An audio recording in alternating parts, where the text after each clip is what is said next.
You're listening to the Breakaway Breakdown, the bi-weekly podcast featuring breakaway roping's top talents from the professional level down to the amateurs, news, and more. We're going to be covering the fastest sport on dirt. I'm your host, Kaitlin Gustave.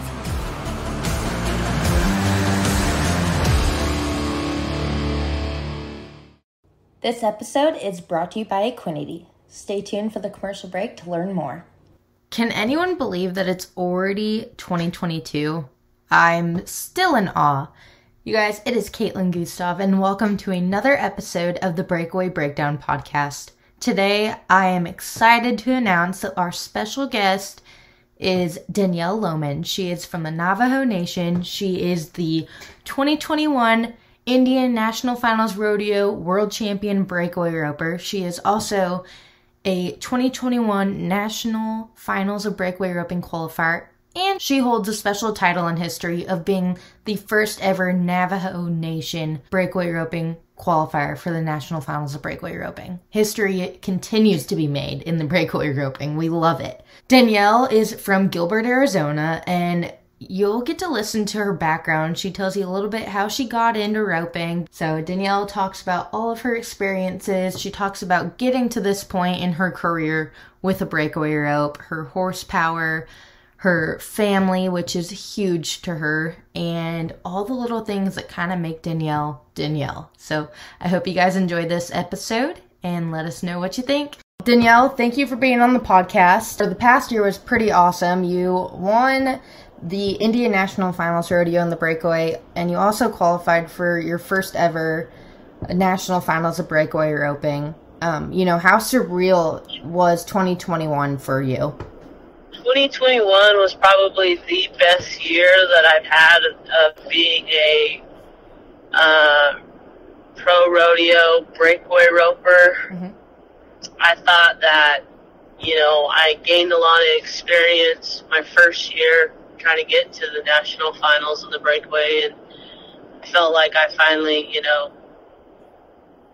went after and started working at it really hard to get better and to just try to make things work. And I felt like I just been so blessed to, do this journey and to have all these opportunities every day, trying to make a living with this roping. And mm-hmm. I felt, I was pretty fortunate to do it all in 2021 and have a good year. And I can't complain. I felt like, I gained more, experience and more confidence, and I feel like 2022 is probably going to be another good year. Mm-hmm. Yeah, and you've you set yourself up in a good position to where you're going to be able to get to all those indoor rodeos that pay really well at the beginning of the season. Am I right? Yeah, I'm pretty stoked about those rodeos. I haven't ever got to compete in those rodeos, so mm-hmm. It's like I'm pretty excited. But I've been watching, videos like of Fort Worth when they first had the breakaway there, and then just kind of checking out like the Houston videos of the tie-down ropers, doing a little bit of studying, and San Antonio, and I'm pretty excited for those big rodeos, and very thankful that they all got us, invited us there and putting up so much money for us to make a living on. Mm-hmm. Yeah, definitely. People are really stepping up for the breakaway ropers, and it's obviously, we've seen it's growing year by year, which is super cool to witness, and I'm sure, being a competitor like yourself is super cool to be a part of.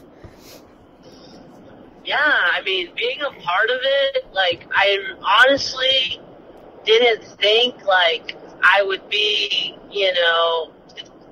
I honestly didn't think that, I came in a perfect time, mm-hmm. I kind of started out to where, breakaway was getting a little big, and then, I started to think to myself, maybe I could do this breakaway thing, mm-hmm. and then all of a sudden, the more you and you get involved, the more you want to do it, the more you want to get better, and, mm-hmm. It's basically, I kept coming to Texas, and I kept, coming back, and the more I kept seeing them rope, I would just sit there and watch and watch and watch, and, like, just watching made me want to be better, Yeah. No, I thought that really helped me, is coming at a good time to where, everyone else was already doing their own thing, trying to make it big, and I was just, there, like, at the right moment, at the right time. So I thought that's pretty amazing that, I get to be a part of this journey that, we're on right now. Yeah, no, that's awesome. And, which is super cool too, being a part of the journey is also making history, which all the breakaway ropers are doing. But you, as being the first ever Navajo woman to qualify for the national finals of breakaway roping, that's something that no one can take away from you. How cool is that to be able to represent, Navajo women entering this huge event and making that history?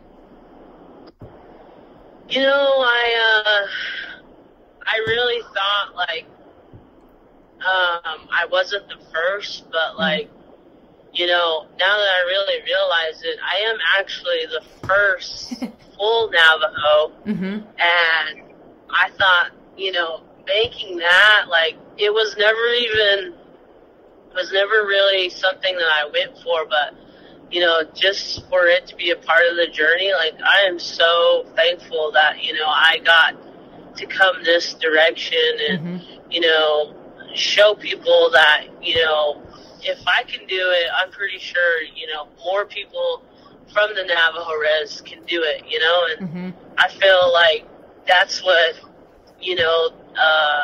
Derek, Eric, and AT, they did that in the team roping, and now that I'm doing it in a breakaway, that's pretty awesome. Like, I feel like now, everyone's like, oh, like, everyone who's very competitive on the res, like, I'm pretty sure they're like, damn, Delo's doing it. Let's go, So I'm kind of excited, that I opened the door for, our Navajo Nation to see that, I'm here, and, everyone is welcome to come. You just gotta have the confidence. You just gotta believe, and, anything's possible if you keep praying, and, it'll work out in your favor.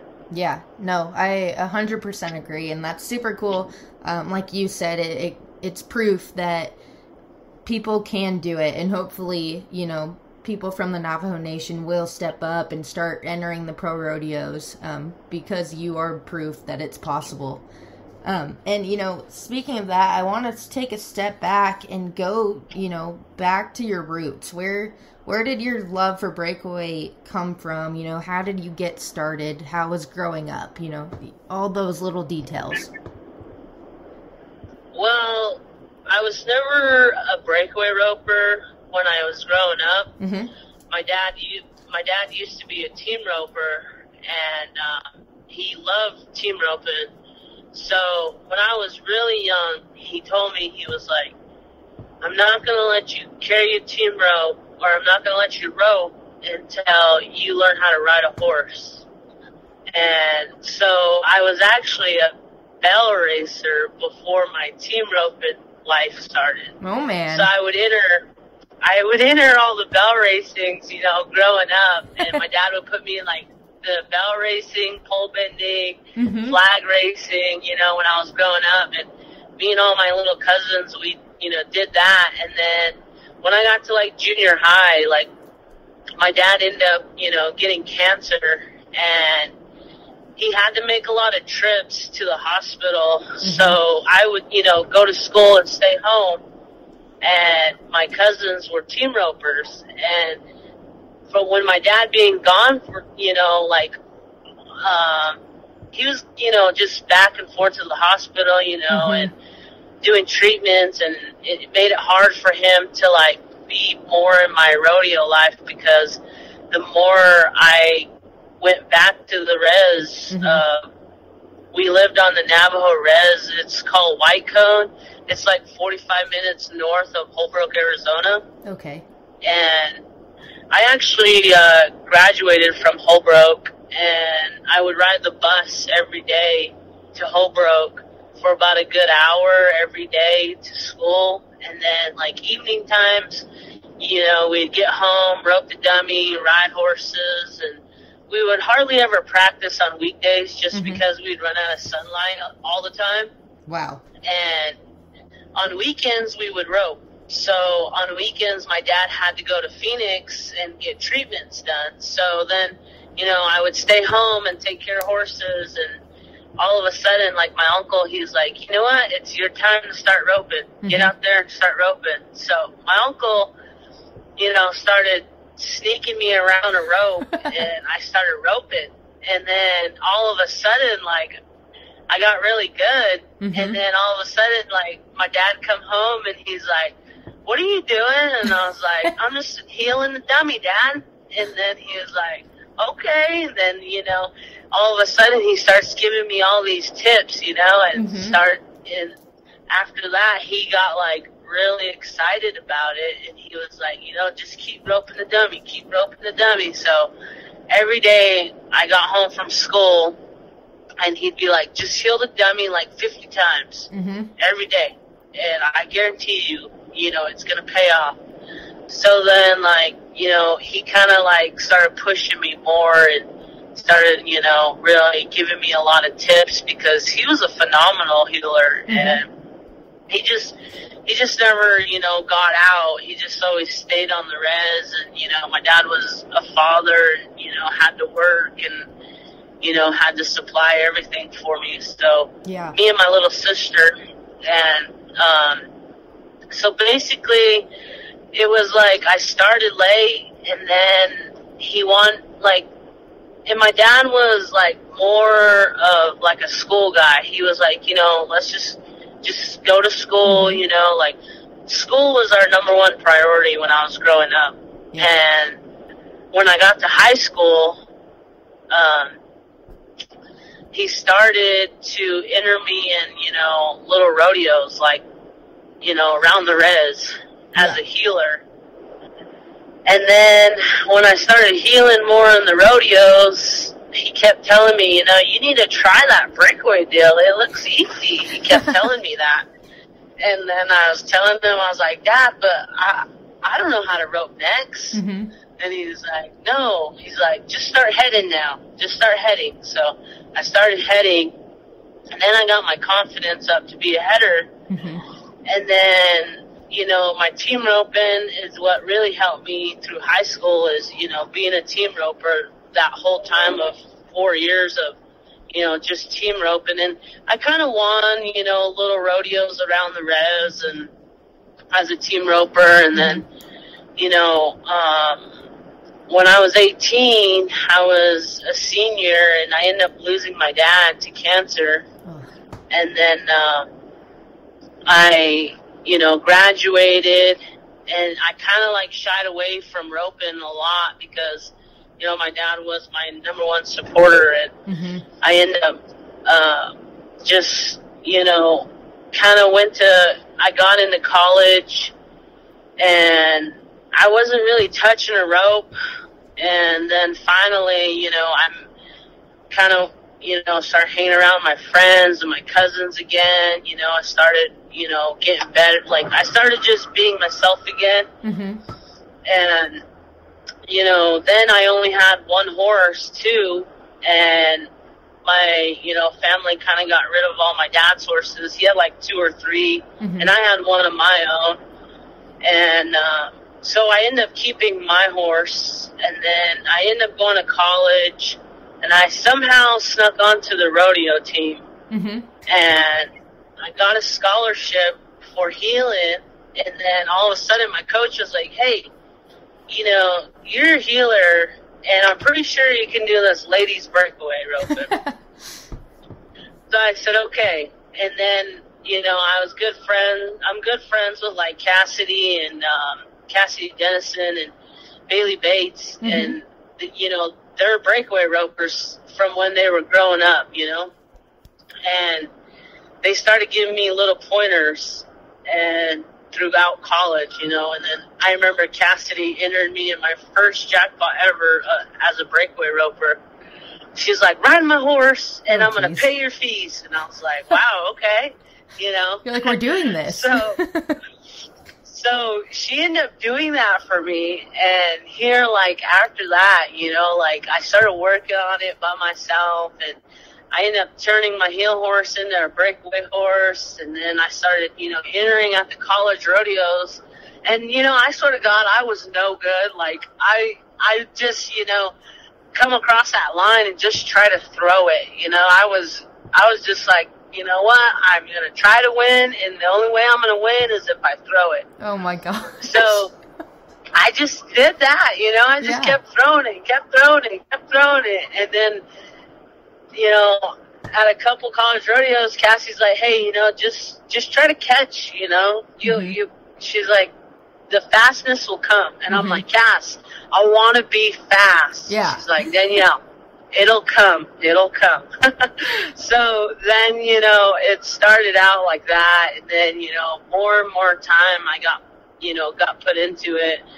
My grandparents in Gilbert, they ended up, you know, they're like, you know what, you need to find a breakaway horse, a good one. So we started looking around, and my grandpa that lives in Gilbert, he ended up, you know, me and my cousin, Chantel, he ended up, you know, buying a breakaway horse for us.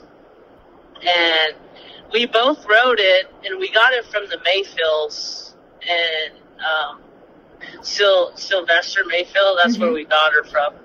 And so she was pretty good. Like, she knew what she was doing and everything. And we went out to Oklahoma for an Indian rodeo, and here we ended up picking her up and buying her, and I won my first check right there in the breakaway on a good breakaway horse. That is sweet. So after that, you know, I just got more invested into it, you know, more time. And then here I am 10 years later, you know, making the NFR and the breakaway roping. And little did I know that this journey was headed this way. And I never even thought, you know, but, you know, my dad could probably see it, because he would always tell me, you know, you should try the breakaway. And I'm like, Dad, I don't think I'm that fast. And he's like, oh, you know, don't worry about it. No. Like, just try. Oh my gosh. That's all it takes, I guess. Just try. Just a little bit of try. And yeah, exactly. Look where you are now.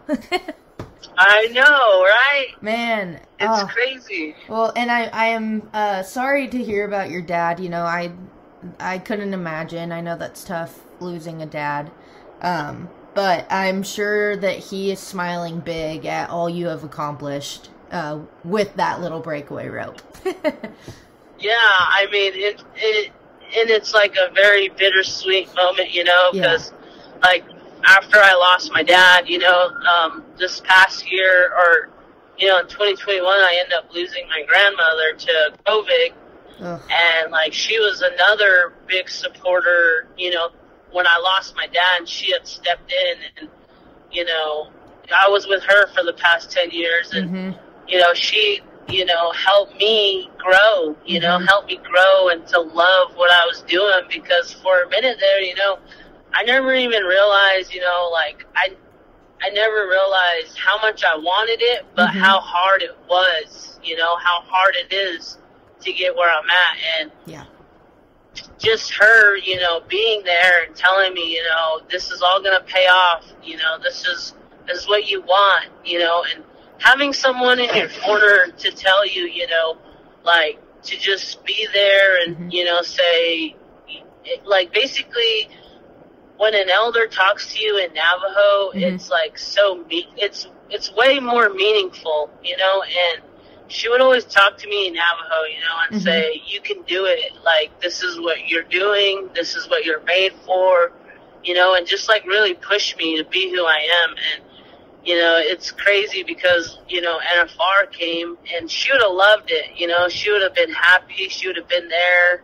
She had been she had been at all my trips to the INFR, and for me to win it this year, it was a very emotional trip, just because, you know, and she wasn't there either, you know, and she was another big supporter that I had, and I ended up winning the world, and I dedicated my world title to my grandma and my dad. So, you know, it's crazy how life goes.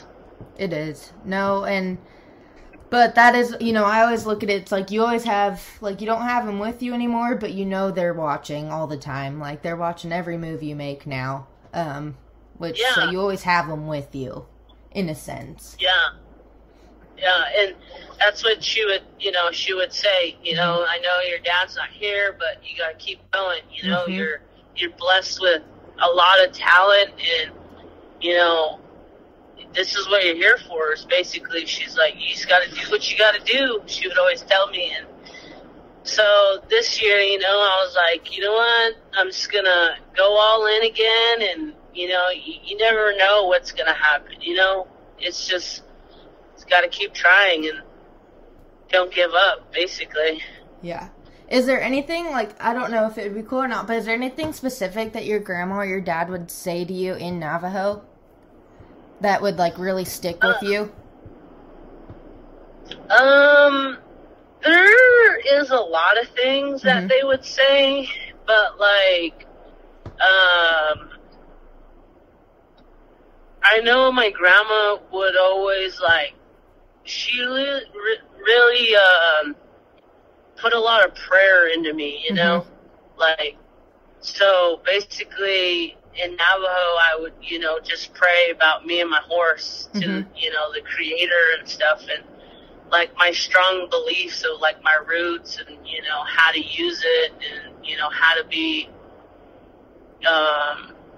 you know, basically believe in yourself. And that's basically how my grandma, you know, would talk to me in Navajo, is, you know, believe in yourself. But I'm a little shy to say it in Navajo, to be honest.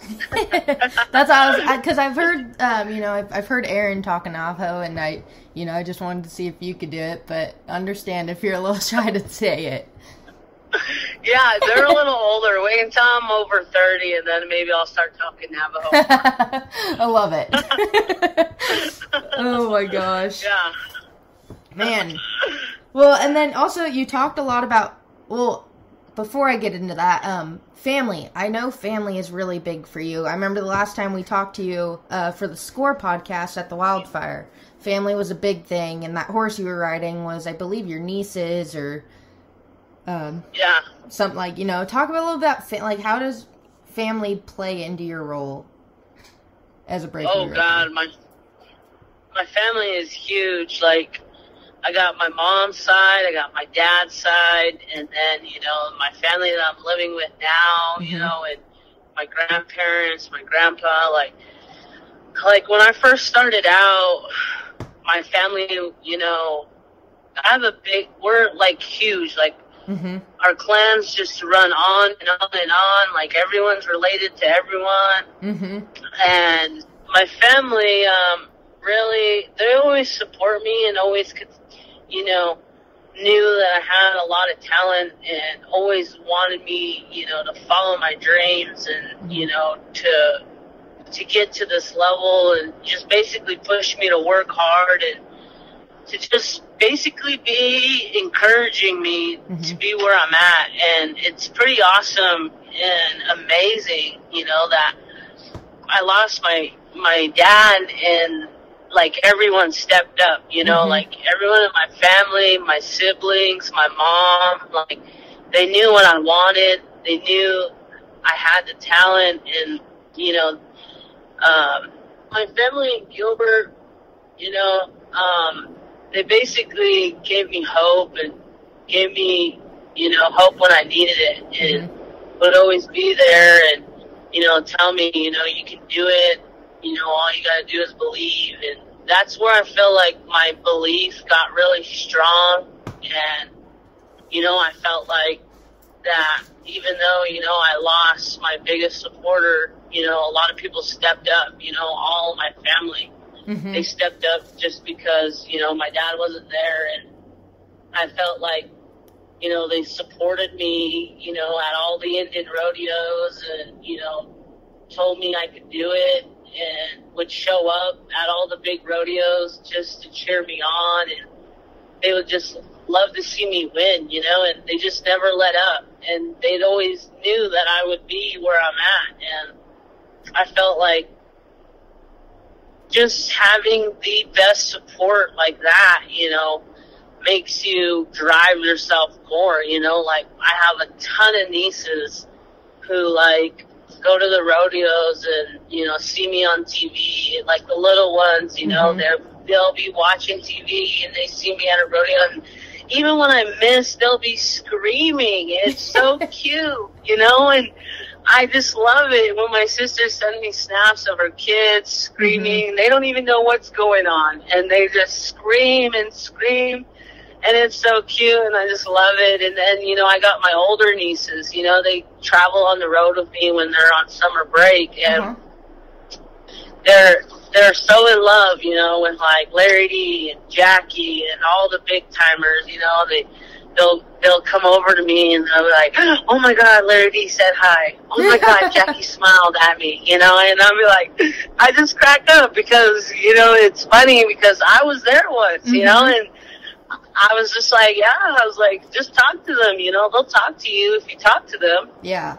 And then, you know, it's just stuff like that, you know, makes me, you know, keep wanting to go and, you know, keep wanting to push myself to be better and, you know, just show them, you know, if I can do it, you know, you can do it. And that's the one thing is that, you know, my family has stuck by me through everything that I've always wanted to do, and they have never let up. They've just been there, you know, and that's all it takes is, you know, having the best support to get where you want to go, you know. And I mean, I'm telling you now, like, there's just so many people who's always been behind me, you know, and always knew, you know, that I was gonna try and, you know, be a breakaway roper or be a good healer or be a good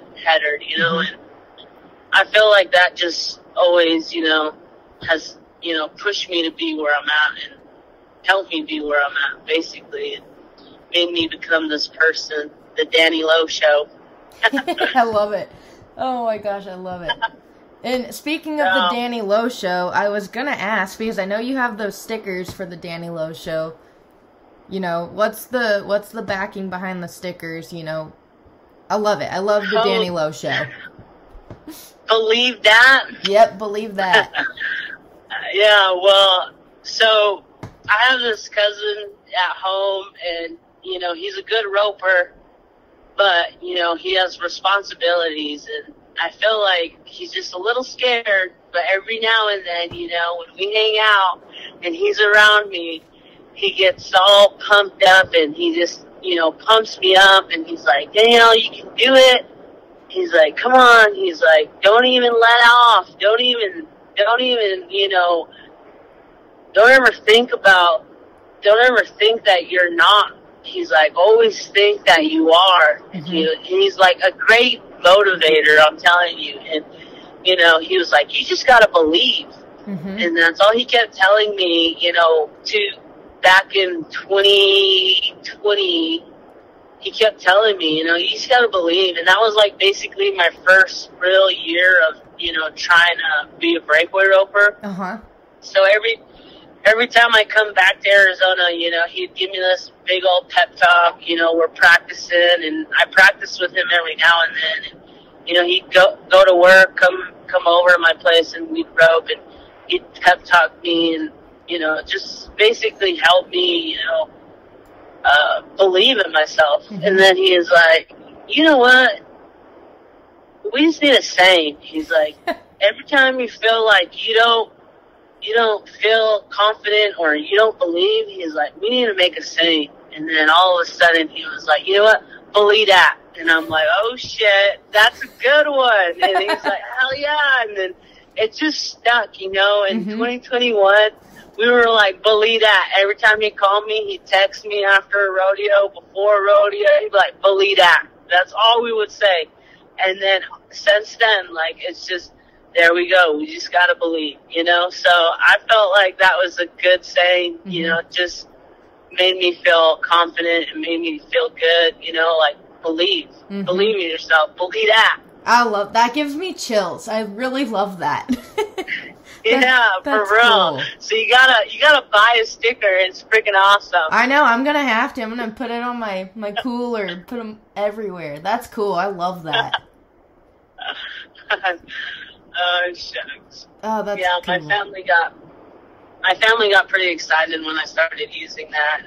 Yeah. They all wanted to know too, you know. And my traveling partner, which is my family, Chantel, she was like, you know what? We need to make stickers of that because that shit is good. That is awesome. Yeah. That's a good way to trademark yourself.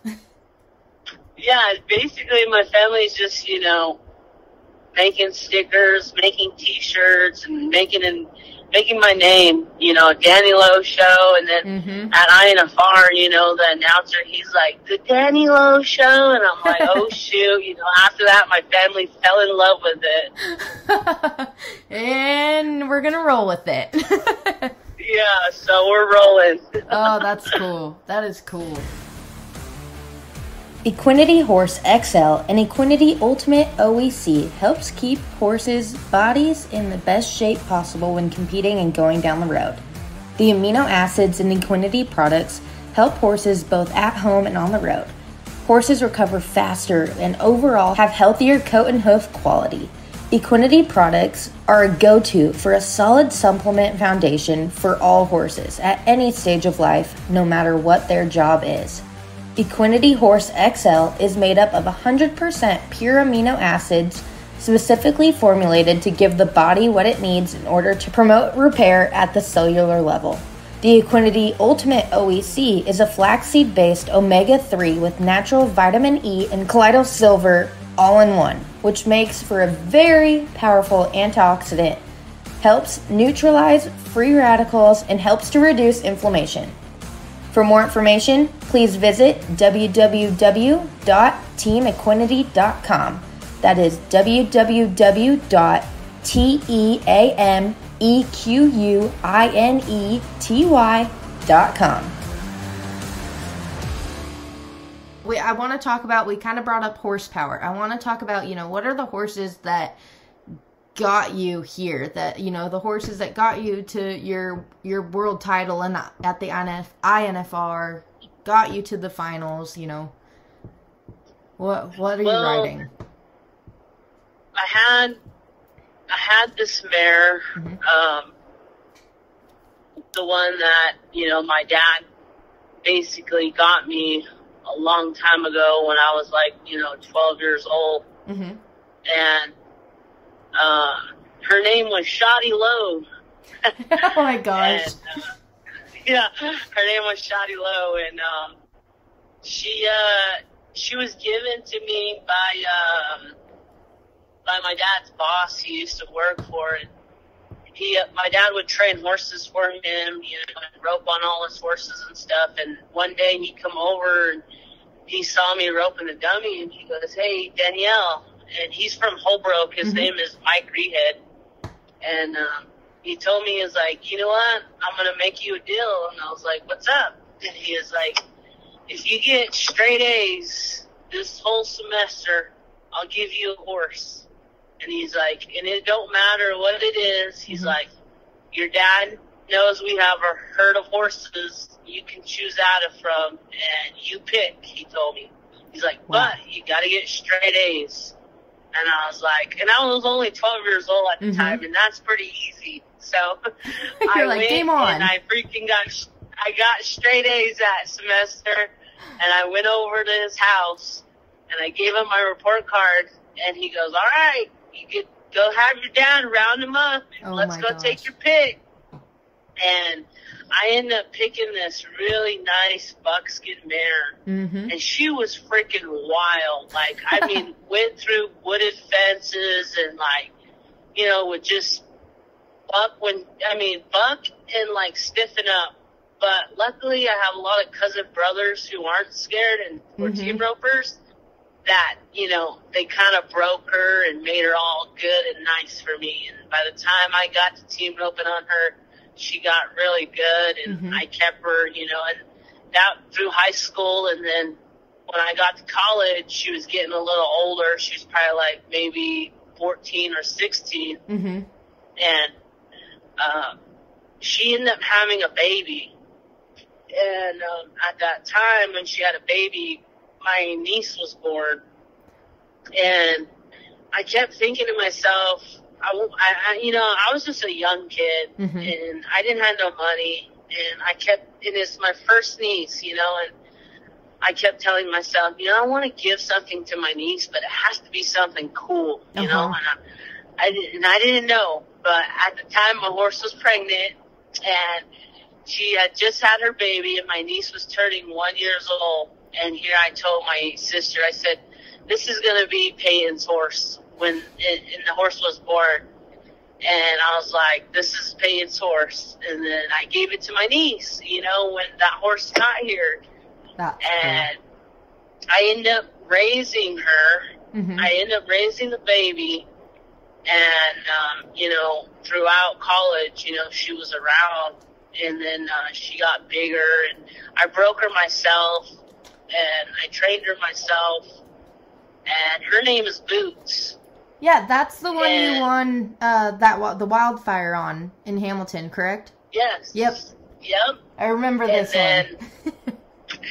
Yeah, and so I've had her ever since she was a baby, and she's not papered, and her mom was papered, but she wasn't papered, and, you know, back then I didn't know nothing about papered horses, you know? I didn't really know much, you know, I'm just a res kid growing up, loving horses and liking roping, you know, and at the time it didn't matter, so then I ended up, you know, just making her the best I could with another horse that I got, and all of a sudden, you know, this horse, like, was pretty much so easy to train, like, she made my life easy training, like, didn't even fight me, didn't really do much, was so tiny, like a pony, like, it was, and then my uncle started telling me, you know, I don't think this horse is really going to do you much, and I'm like, why? And he's like, she's just too calm. He's like, he's like, can she even run? She looks like a pony. And I'm like, I don't know, we'll find out when she gets big. And then she was only like 4 years old, you know, and it was so cute. And then, you know, all of a sudden, you know, when I went back down to Phoenix, I started, you know, team roping on her, and I ended up just making her a heel horse by the time she was like 5, 6 years old. And then I didn't start rodeoing on her until she was like 7 or 8, like heeling and rodeoing. And then all of a sudden, you know, I went to the BFI. I went to the BFI on her mom in high school. Maybe up to like 22, I went to the BFI on her mom.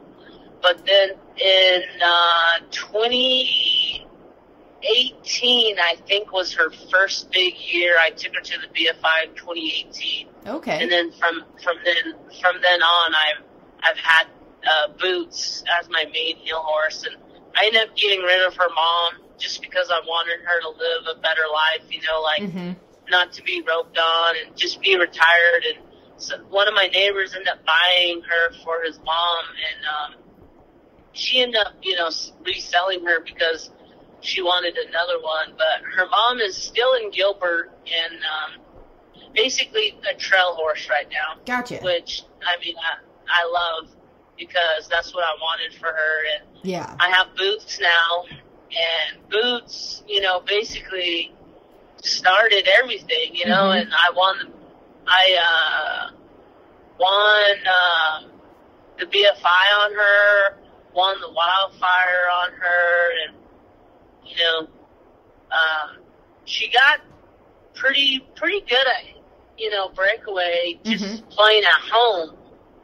So one year when I won the wildfire, I said, you know what? I'm just going to hang out and wait till I'm going to try and, I'm going to try and make it to the American honor. I thought to myself, you know. So I ended up staying in Texas for a whole month after I won the wildfire. Then I breakawayed on her. And here I got 2 qualifications into the American honor. And literally, I had no qualifications, and I did it in a month. And I was like, damn. I was like, hell, this isn't bad, let's do it. Yeah. So I ended up, making it that far, and I got to the semifinals. I think that was maybe the first year they had breakaway. Okay. At the American. Mm-hmm. Or maybe the second year, I can't remember. It was either the first or the second. But yeah. We ended up doing no good at the semifinals. But hell, I was still proud that I did it in a month, Yeah, no, that's cool. I, made it there. And that's when it started. And I kind of wore her out a little bit. And I got home. And I started thinking, God, if I really want to be a better breakaway roper, I got to find me a horse. Mm-hmm. So my buddy, who I always rope with and lives literally 5 minutes down the road where I ride my horses down to go practice at, just literally down the road in Gilbert, his name is Terry Wanger. Mm-hmm. And he has like a ton of horses, and he ended up, I've been riding for him for I'm going to say since I was 22 or 21, somewhere around there. And he, every year, when I wasn't working, I was riding his horses when I didn't work and stuff. And so he would tell me, just when I came back from Texas, he's like, you should, he's like, my horses need a little tuning up on. And I was like, oh, really? And he's like, yeah. He was like, do you want to try and breakaway on some? And I was like, hell. I was like, all right. So I started breakawaying on a couple of his horses. Mm-hmm. And he had this buckskin horse that was fast and, couldn't really get his speed under control.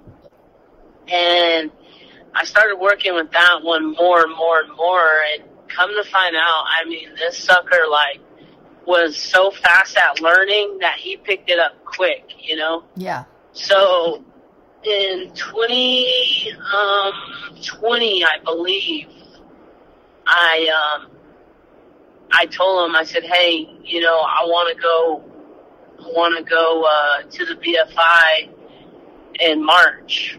Mm-hmm. And he said, or I think it was in March. I don't know. It was the first year they had it at Lazy. Okay. Yeah. And I told him, I was like, I want to go over there. And I was like, but I like this horse. And I feel like, he's a really good horse. And I said, is there any way, you can mount me up? And then he's like, let me think about it. And then I said, okay. So then, I just kept riding him and everything. And then, it was getting close. I was 2 months of breakawaying on him, and he had learned so much. And I took him to his first jackpot right before I left to the BFI. And then when I was on my way, he called me, and he's like, I don't want to mount you up all year. He's like, how about you just buy them for me? Mm-hmm. And, you just take them, buy them, and, give me money when you win. And I said, really? And he goes, yeah. He's like, let's just work at that. He's like, I know you can do it. So then I was like, all right. I was like, screw it. I was all, I was like, all right, I'm all in. Yeah. I got a horse, and let's go. So I took off, and I went to the BFI, and, after that, I wanted to go to the pro rodeos because I wanted to make the NFR. And then, but what was really crazy was he wasn't even a seasoned breakaway horse. He wasn't even seasoned. I was just I just cracked him out. You just threw him into the fire. Yeah, I just threw him in, and I mean, all of a sudden, like, he got better. So, like, I paid him off in a year, and then, you know, now he's officially mine, and now he's just, you know, living the good life of a breakaway roping horse, to where he only gets exercise and scored on, and, you know, gets breaks, and I end up buying him, and his name is Little Mo, and I seasoned him this whole year, and then we made the NFR our second year, so I felt that was pretty amazing to do, too, you know, is like buy a horse, and all of a sudden, a year later, I make the NFR, you know? That's odd. No, that's cool. That is cool how all of it unraveled. Yeah, and it's, I'm just saying, like, God, trust and pray so hard, and don't freaking stop believing, because things can happen, you know, and through, you know, the Creator, through God, you know, anything is possible. And I felt like everything happened for a reason, you know, and now it's like me and him, we have this great connection, you know, like, I feel like every time I get on him, I can back in the box and win. And that's what I love about him, is that I worked hard and I got him to where he's at. And now it's all up to me, you know, just believing in him and him believing in me. And I guarantee you it's there, because, shoot, we always win together. Yeah. So that's how it started. And then, you know, I was kind of like seasoning him, and then I got to thinking, you know, it was time to get rid of our old mare that I had qualified on to the INFR 5 times. Okay. Her name that was the one I got from the Mayfields. Me and my family had got, and I thought that, you know, it was her time to, you know, go to junior rodeo, and she kind of had like a high host, like, you know, would freaking jump up when I would breakaway rope, but she didn't really have a good stop, but she was still a winner, you know. So I told myself, I was like, I'm just gonna, you know, see if anyone wants to buy her, you know. But I had her in the trailer my first year of pro rodeoing. Okay. And then when I was in South Dakota, I ran into this family that had a daughter who needed a horse. And they wanted her to start breakaway roping. And then all of a sudden, like, you know, they asked me to give her lessons. Oh, wow. So I'm like, wow. I was like, well, I'll give her lessons. And I was like, and I have, you know, Ganja to give lessons on. She's so good, you know, like, she's very well tamed. And I was like, she can get the job done. And then, so at that moment in time, the family was like, all right, I gave her lessons. They told me, we're looking for a horse. And I was like, you know what? I'm trying to get rid of this horse that she was riding.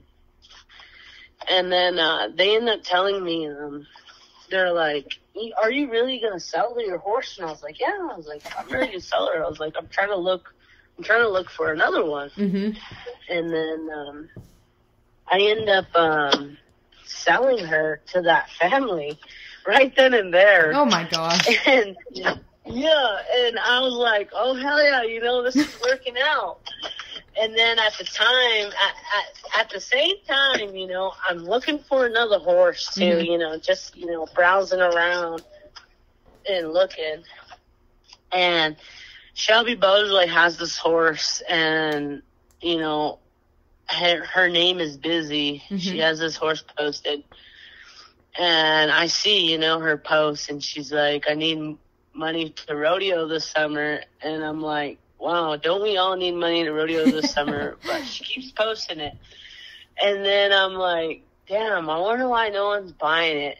So then, you know, I kind of start texting her a little bit and start asking her questions. And she told me she thinks that, you know, she's like, just come try it out. Just come try it out. And I was up rodeoing and I couldn't get home. I couldn't get back to Texas, you know, to try it out. Yeah. And I didn't have enough money to go back down there.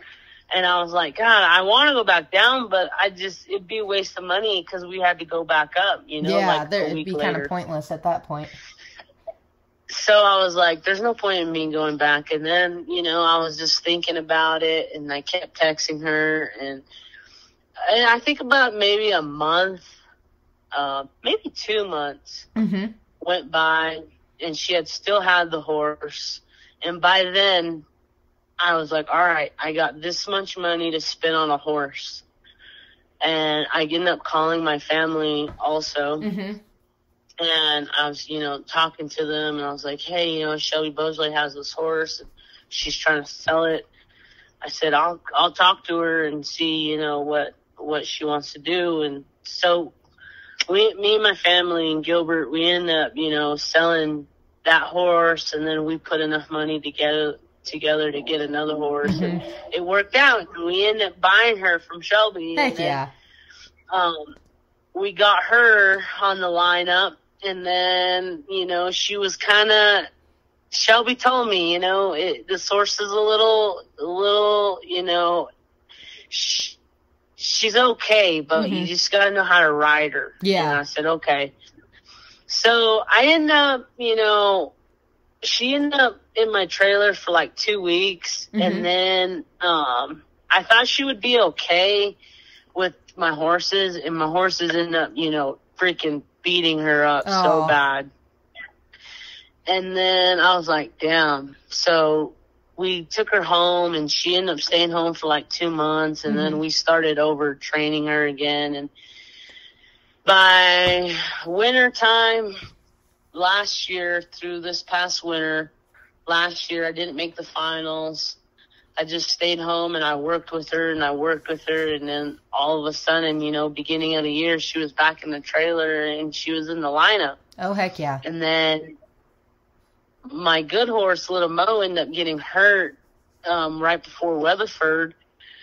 And he wasn't hurt, but I could tell, you know, he was hurting a little bit. So I was like, screw it, you know, this is going to be, we renamed her to Shabiz. It's like basically a different name, a Navajo name. We gave her a Navajo name, and her name was Shabiz now. And so we ended up, you know, putting her in the lineup, and at the time she was pretty good. And her first pro rodeo was Weatherford Rodeo, Weatherford, Texas, this past year. And she ended up, you know, just coming out phenomenal now. Like, I mean, is a winning horse right now. And I come back ninth. I call on her yesterday, and I missed, but I mean, she worked amazing. And this horse has changed me so much, you know, and I feel like every time I'm on her, you know, I can rope like Shelby Beaujolais. So that's not a bad person to rope like either. Yeah, right. That's another confidence booster, and it's kind of cute because she has that.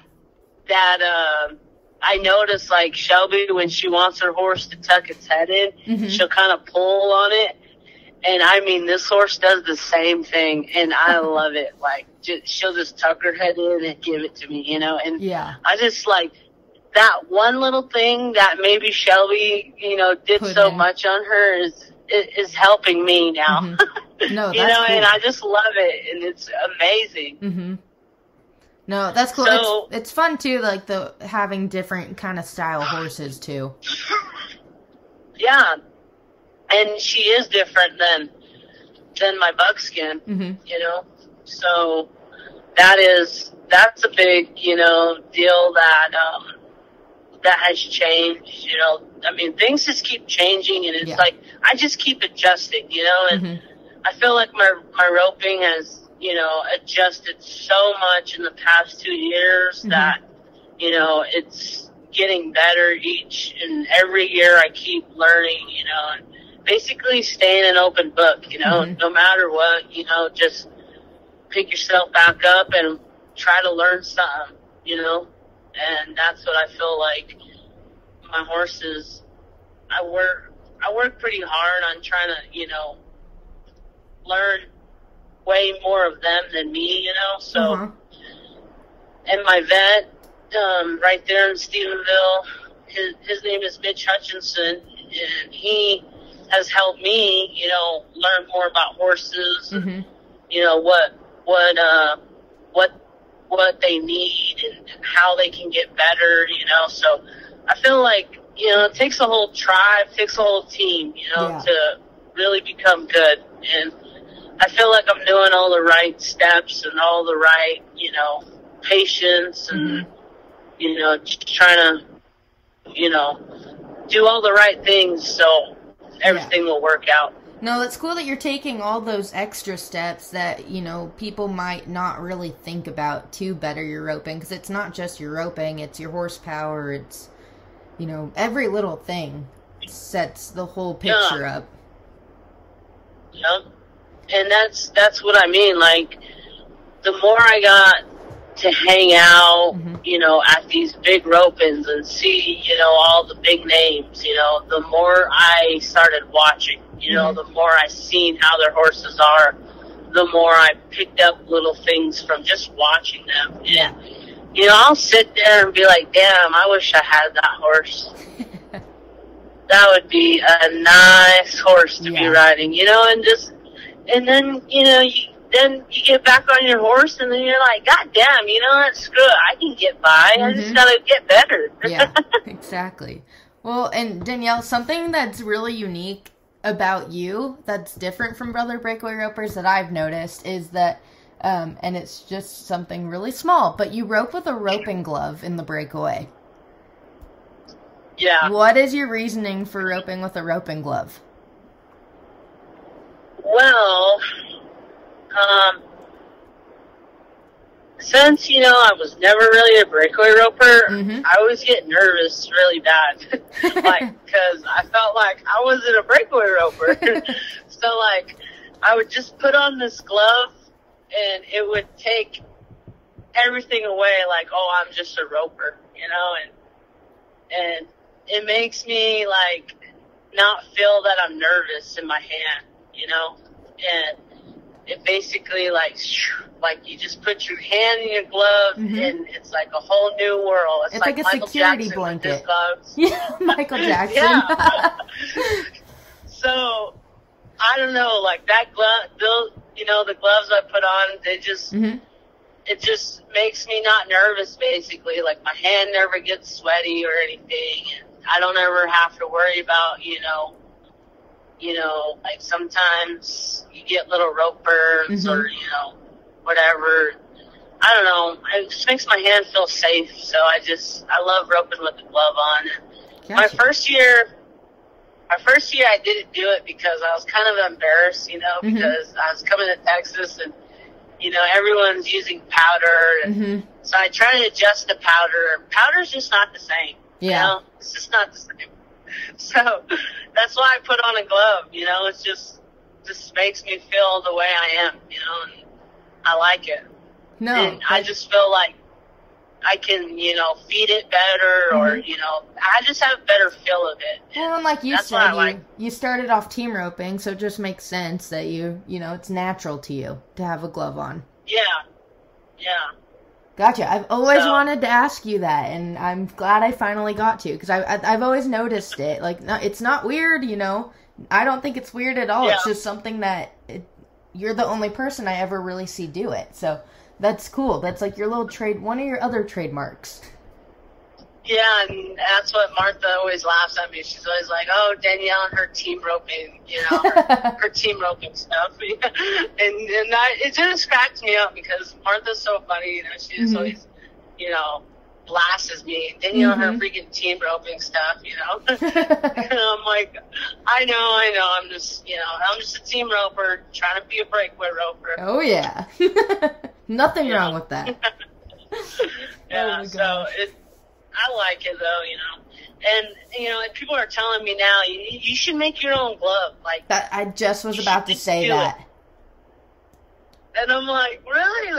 Yeah, you should make your own gloves. Like, you need to get with Rattler and you need to tell them. Put your Believe That on it. Yeah, then oh my God, stop telling what I'm going to do, okay? Yeah, we're literally discussing that, saying, we should put in the, how, Classic has success in your hand. Oh, yeah. Everyone's telling me, just put Believe That in the middle of it, too. And I'm like, yeah. Oh, yeah. And then they're like, turn it around and then put Danny Lowe Show on the back. And I'm like, okay. Heck yeah. That would be awesome. Yeah. Oh, my gosh. That's the glove theory. That's the glove theory. I love the glove theory. I'm going to have to get a few of those in my rope bag as well. Yeah. Oh, shucks. Taylor Munzel was actually the first one ever to tell me, like, Danielle, you really need to make that. You need to make your own glove line or whatever. And yeah. I'm like, you really think so? She's telling me this like a year ago, and I'm like, yeah. And when I first started cracking out with my gloves, she's like, girl, you need to make a glove line. That glove, that's your trademark right now. And I'm like, I know. I love gloves. I was like, I love gloves. I don't know why. I just like it. She's all laughing.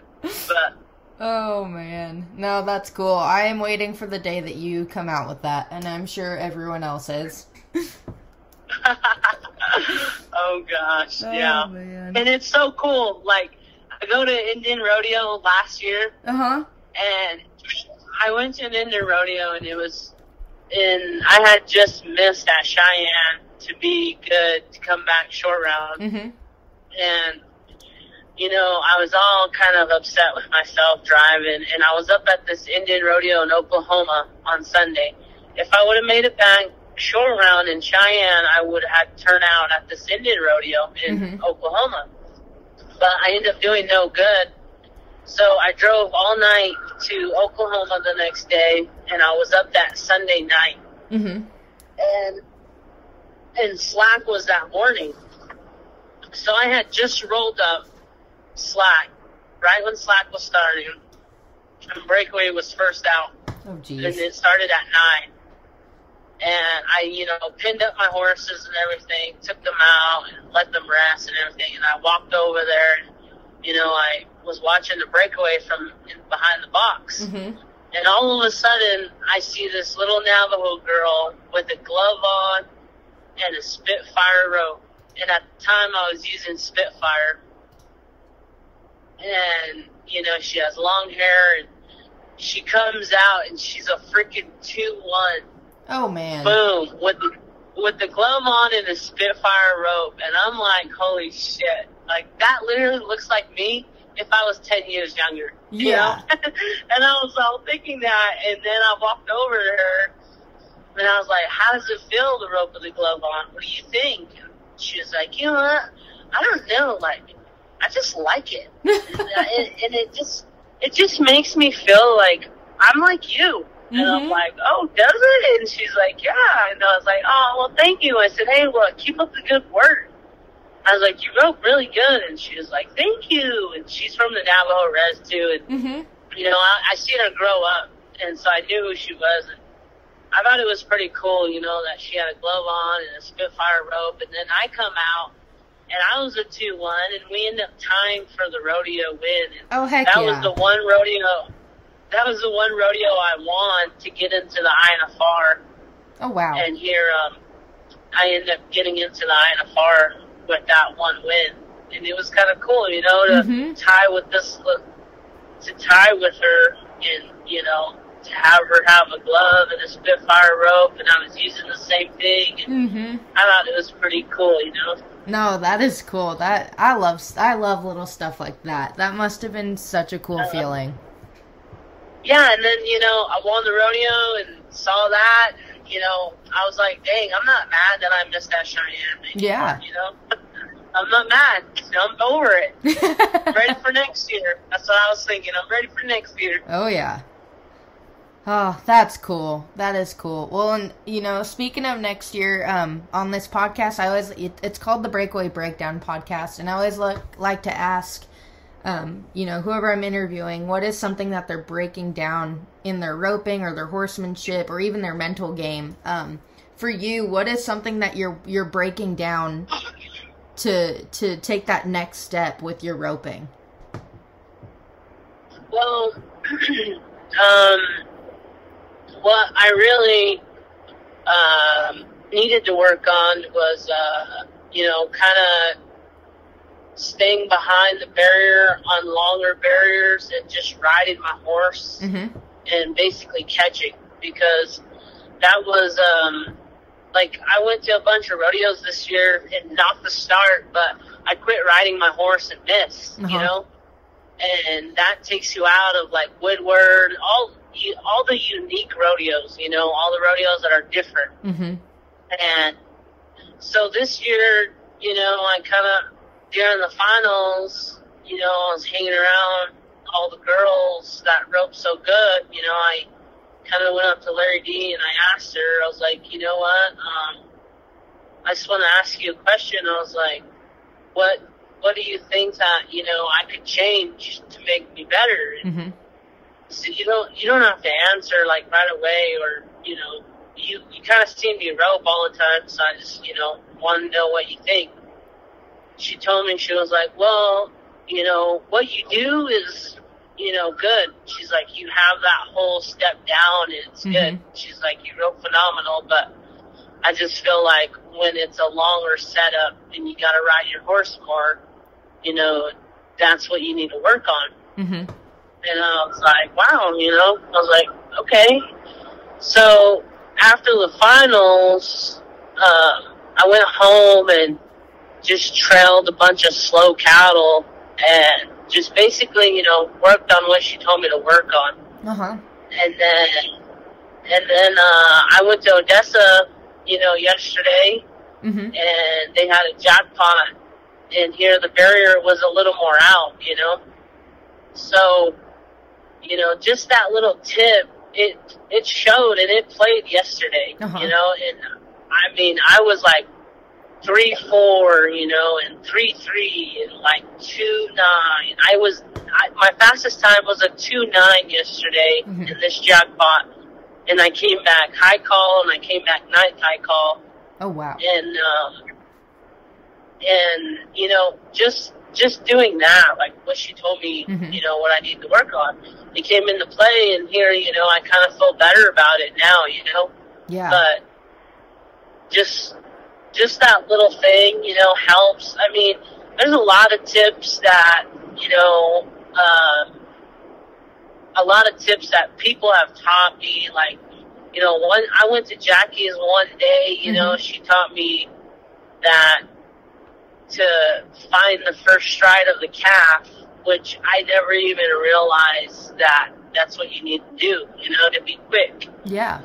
Or basically get in line with the calf, you know, and it's like feeds your shot faster, you know, and just, there's a lot of things that I learned, you know, from just asking, you know, little steps, but that's the one thing that, you know, happened in the last 2 months, you know, that of my roping is, I just try to be a catcher instead of just missing and not riding my horse, you know, so just those little things to work on in the practice pen, slowing things down basically is what really helps be a better breakaway roper. And I mean, if you want to be better, I think that you just gotta go where people know what they're doing, and that's what I, you know, I did basically. Was I got out of Arizona and started, you know,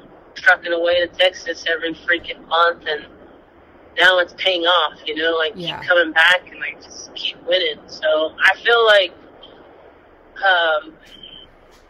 all the pushing and, you know, all the learning that I'm doing is just working now, and, you know, I'm very thankful and humbled to be where I'm at.